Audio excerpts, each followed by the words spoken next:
ఇప్పుడు కేవలం 7,999 up to 10 kgs వరకు బరువు తగ్గి అధిక బరువు నుంచి వచ్చే ప్రధాన సమస్యలను దూరం చేసుకోండి. సినిమా హిట్ అయితే సీక్వెల్ పక్కా అంటున్నారు మేకర్స్. కథ కత్తిలా ఉంటే ఫ్రాంచైజీగా కూడా మార్చేస్తున్నారు. సౌత్ నుంచి నార్త్ వరకు అంతా ఇదే ట్రెండ్ నడుస్తోంది. రీసెంట్ గా హిట్ అయిన సైతాన్ కూడా ఇదే రూట్ లో ట్రావెల్ చేయబోతోంది. బాలీవుడ్ స్టార్ అజయ్ దేవగన్, జ్యోతిక ప్రధాన పాత్రలో డైరెక్టర్ వికాస్ బాల్ తెరకెక్కించిన సూపర్ న్యాచురల్ హారర్ థ్రిల్లర్ సైతాన్ మార్చి 8న మహాశివరాత్రి సందర్భంగా థియేటర్లలో విడుదలైన ఈ ప్రాజెక్ట్ 10 రోజుల్లో 100 కోట్లు రాబట్టింది. వీక్డేస్ లో కూడా డీసెంట్ వసూళ్లు రాబడుతూ 200 కోట్ల క్లబ్ లో అడుగుపెడుతోంది.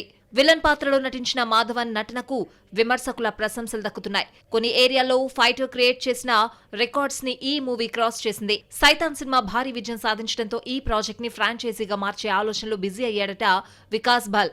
ప్రజెంట్ కథ రాసే పనిని షురూ చేశాడట. బ్లాక్ మ్యాజిక్ సమస్యతో పాటు మరిన్ని అంశాలను సీక్వెల్లో జోడించాలని చూస్తున్నాడట. అంటే తాంత్రికుడిగా మాధవన్ మరోసారి నటించే ఛాన్స్ ఉంది. త్వరలోనే ఈ క్రేజీ సీక్వెల్ కి సంబంధించిన ప్రకటన అధికారికంగా వచ్చే ఛాన్స్ ఉంది. మొత్తానికి దృశ్యం సిరీస్ తో నార్త్ లో ట్రెండ్ బెండ్ తీసిన అజయ్ దేవగన్ సైతాన్ ఫ్రాంచైజీతో ఎలాంటి వండర్స్ క్రియేట్ చేస్తాడో చూడాలి.